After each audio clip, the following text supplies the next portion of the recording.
Hey everyone, Raz with Sunrise Capital Partners here. And today we are going to cover a bit of a different topic. We are going to go over a case study that my friend Julia, who's a realtor in Florida, brought up to me. And her ask was pretty simple. She said, "Hey Raz, I know that you're into this creative financing stuff. I am looking to buy a condo and it's owned free and clear by the seller. And what ideas do you have for me?" So my first reaction was, of course, to ask about seller finance. And then she said, "Well, this is all nice, but I thought of that too. We've been taught seller finance in our real estate courses. Do you have anything better, anything smarter for me?" So I said, yes, actually, I do. My company, Sunrise Capital Partners, actually funds a type of transaction called Seller Carryback. And I am going to go through this case study of the purchase, of how she could structure this purchase so that I explain it to her and that I make it clearer for everybody else who might be interested in doing this type of a transaction. And also painting a picture of how we fit into this as transactional funders with Sunrise Capital Partners. So stay tuned. Okay, so let's use this template to go through the example of the property that Julia wants to buy from Frank, our seller. So I'm going to start annotating here. Julia's our buyer. Frank is our seller. And Julia wants to buy this property over here, which is a condo in Florida of $400,000. What else do we know here? We also happen to know that Frank owns this property free and clear. So he has $400,000 in equity here. And let's talk about the basics of buying this property, right? Like, how would Julia do it traditionally? She's a traditional real estate agent. And the way that she would do it is she would go to a bank and get a loan. This is an investment property. She wants to use it as a short-term rental. So we'll write here STR for short-term rental. And the way this typically is done is through an investment loan called DSCR, which stands for Debt Service Covered Ratio. And this type of loan essentially looks at whether the property can generate enough cash flow to cover the debt, right? So the monthly rent, put simply, is that bigger than the monthly payment that needs to be paid for the loan, right? Than the mortgage. That's essentially it. What else is common here? The DSCR loan is common. The contract between Julia and Frank, the seller, the fact that they would handle this transaction in escrow, all of these pieces are part of a regular real estate transaction. Now, if you remember, Julia came and asked how she can get this transaction done in a creative way. Her main goal here being that she doesn't want to bring too much money to closing. So let's see what she would have to bring in a traditional case, and that is usually a 75% loan to value, or LTV, which in the case of a $400,000 condo would be $300,000 that this loan would amount to. And now what Julia would have to bring to the closing table, so we call this the entry fee, would be the difference, would be $100,000 plus some, this is called a down payment, we'll just mark it as DP, plus closing costs. Let's say those closing costs are about $10,000. So we'll mark that as CC over here.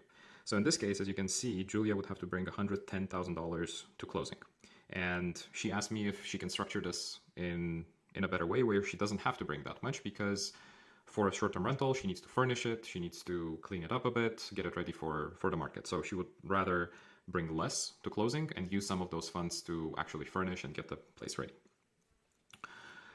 So one option, of course, is straight seller finance, where she would negotiate with Frank that Frank would take payments for his $400,000 over time, right? And they can negotiate the terms, the interest rate, and so on and so forth. This is classic seller finance. But what I wanted to tell Julia about is the structure that Sunrise Capital Partners funds, which is seller carryback instead of a full seller finance, which is a partial seller finance. So if Julia were to tell Frank, hey Frank, you don't need to seller finance me $400,000, but how about if you could seller finance me $120,000, right? So let's see how that would look like and how this structure could work. So I will strike these through so that we can refer to them later. And I will use a different color here to capture the notes that we're making. So let's say that Frank agrees to seller finance $120,000. We will put this over here under seller carry note.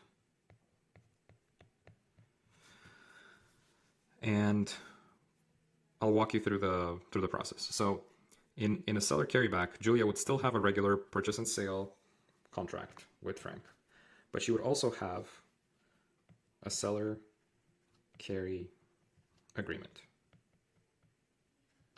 where they essentially agree on the initial terms of the seller carryback note. This would get formalized by either an attorney or the title company at this stage.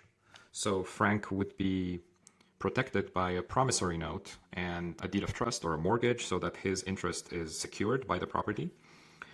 And that would be an addition to a regular transaction between a buyer and the seller.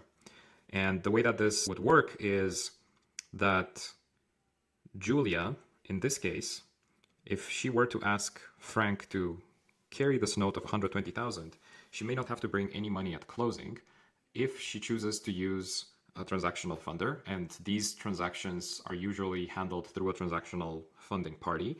This is my company here. Sunrise Capital Partners is a transactional funder, and our role is to bring the money to closing. So in this case, Julia can talk to me and say, hey Raz, I need 110. Remember the 100 here and the 10 here. This would be 110 that she would ask my company to bring to the table. We would bring these funds at closing. We would communicate with the lender. We would communicate with title, explain the transaction, explain our role in the transaction. We're all about transparency. And then when we close, we would structure it in such a way that, so Julia here doesn't have anything that she brings down. We would structure it in such a way where the seller carry note, remember Frank is carrying 120,000 here, he would pay us back. He would pay the transactional funder back plus our fee. Our fee is, we're actually having a promotional fee here. It's 1.5%. Market rates are usually 2 to 3% here. We are charging a promotional one. And this is based on the loan amount that we give. So it's 1.5% out of $110,000. Just for easy math, let's say that our fee is $1,500 here. And then we would get paid back 101.5, right? And if you look at this number, this is lower than the 120, which means there are enough funds to actually cover our fee as well. And we get paid at closing from the seller carry note. So what happens, you might ask what happens with the difference? Well, the difference would actually go back to Julia. So in this case, not only does she not pay anything, but she gets back, what is this, $8,500, right? So she didn't put any money into this property. She got $8,500 back, and she can use her own funds to furnish the property. Now, you may say that this looks too good to be true, and in a sense, it is. There is one hidden cost here that is not spoken about enough, so that's why we're bringing it up, because we want to make sure that buyers go into these types of transactions with eyes wide open. And that is the fact that the property would be over-leveraged at this point. So this is one of our questions here, and we would say, yes, it is over-leveraged with 20,000 over. Now, why? Well, if you look at the state of this property after closing, it has two loans. The first loan, the first position, is the DSCR lender with 300,000. And the second position is the seller, Frank, the former seller, with 120,000. So this property has $420,000 in loans, and it's only worth $400,000. So that means that it's over leveraged, especially concerning in a market like Florida, where there's a lot of inventory right now at the time we're recording this in October 2025. And if the prices go down and Julia decides to sell or to refinance, she might find herself upside down on this property. And if she were to sell or refinance later, she would actually have to come with money out of pocket. If she's okay with that risk, and if she wants to hold it long term, this is likely not a problem because appreciation will take care of things. But in the immediate term, this might be a problem. So we're cautioning everybody that this is a true risk. All right, so the beauty of this transaction is also that it could be structured in many different ways. So we just covered a way in which Julia doesn't bring anything down and she's actually getting paid back. Let's have a different structure here. I'll erase this. this. So let's say, in this case, we know that we have to bring 110 at closing, right? Let's say that Julia is okay with bringing, let's say 30,000 at closing. Now she would only ask Frank to carry the difference, right? So about 80,000. We'll just do 80, let's say 80,000, just for easy math. So if Frank is carrying 80,000 and Julia is bringing 30, that means that someone needs to bring 80,000 to closing, right? There is no way that the transaction can be structured without anybody bringing that money. Again, this is our role as transactional funder. So Sunrise Capital Partners would bring 80,000 to closing. This satisfies the 80,000 plus 30,000 is 110,000, which is required to close. And our fee, in this case, it would actually still be 1,500 because this is our minimum regardless of the amount. So we would get paid back 81.5 thousand. Now, in this case, the note is less than the amount that we would get paid back, but we would have this agreement with Julia where she would pay us the 1.5 thousand or reduce her contribution and pay us that way. So let's not dwell on that. But in this case, let's look at how the property leverage looks like. So we have the DSCR loan still at 300,000 and the seller at 80,000. So now we can see that the loans on the property are 380,000 out of 400, right?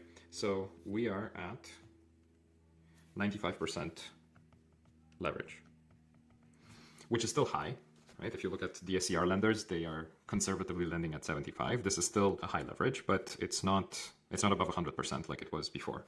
And Julia still managed to get into this property with $30,000 on a $400,000 property, which is a 7.5% entry fee, which is still considered good by all objective measures. So this is how a deal like this could be structured. This is where the transactional funders come into the picture to bring the capital at closing and satisfy the transaction, and we get paid back from the seller carry note. If you have any questions about deals like this, please feel free to contact us at sunrisecapitalpartners.com. And if you actually have a deal that you would like us to look at, that you would like us to consider funding, please see the QR code and submit a request. We look forward to working with you.